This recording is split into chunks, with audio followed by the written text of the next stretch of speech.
The review that Variety gave us when we first went on the air in September of 1966. Star Trek won't work.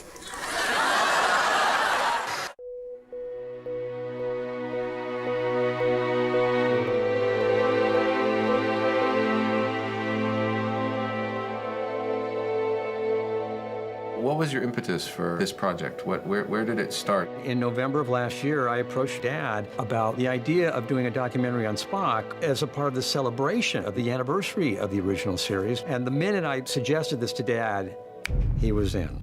When word came out today that actor Leonard Nimoy had died, the president said, "I love Spock."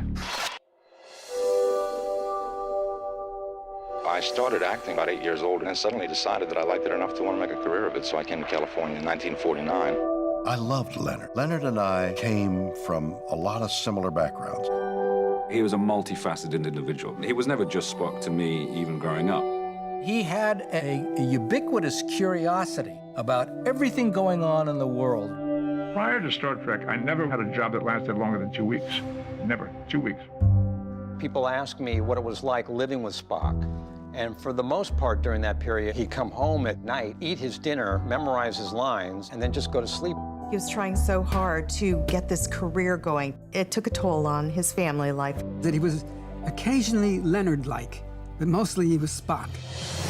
Everyone feels a little bit like an outsider. I would argue the most interesting people seem to. I think people recognize themselves in him. One of the things that I really respect about your dad was his love and affection for the fans.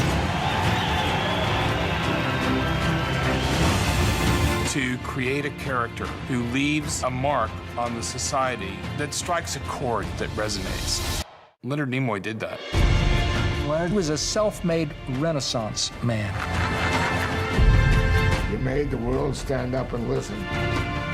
Fascinating. If there was a word you would use to sum up or describe my dad, what would that be for you? Noble, dignity, Artist. Integrity. Humble. The first word that does come to mind is loving. Love. it's definitely just love. I have been and always shall be your friend.